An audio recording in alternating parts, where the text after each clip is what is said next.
Something that we run into quite a lot when we migrate over from, let's say, a WordPress or a Webflow to Squarespace is clients don't want to bring some of their pages over.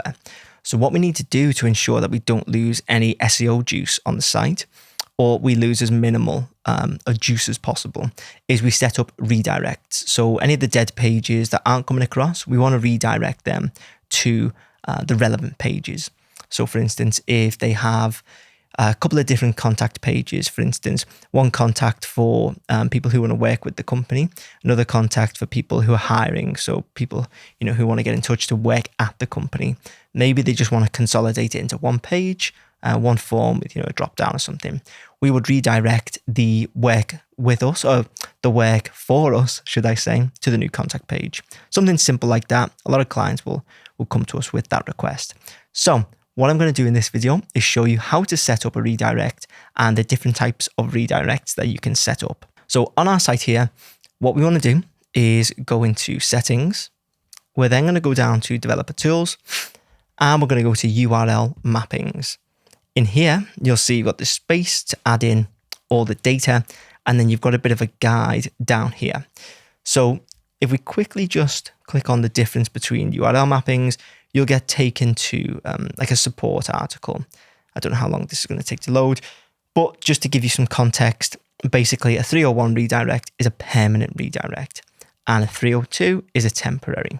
So let's say the example I gave, where you've got a company who maybe they're not going on such a hiring spree right now, but in the future they may set up a designated hiring page again. They don't want to tell search engines that has completely gone. They just want to temporarily redirect.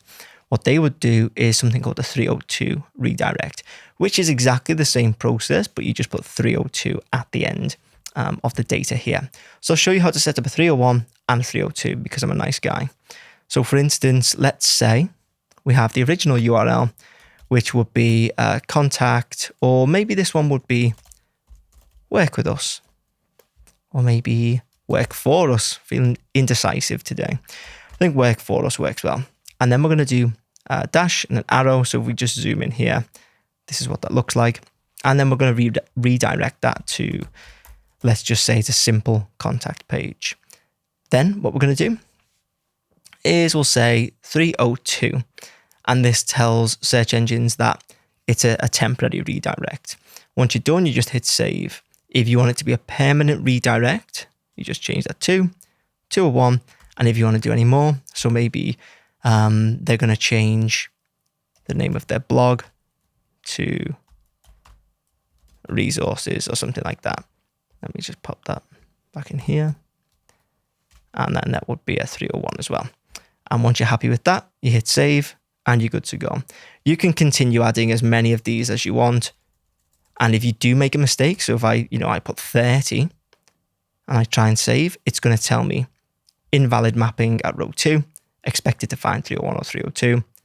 And then it says there's an unknown redirect type, which is 30. So it's actually signaling exactly what it is, the expected behavior, and the current data that is in there. So I make the change, I hit save, and it's done. So hopefully you found that useful. If you did, please make sure to leave a like and hit subscribe. And if you want me to build your Squarespace website, you can get in touch using the links in the description.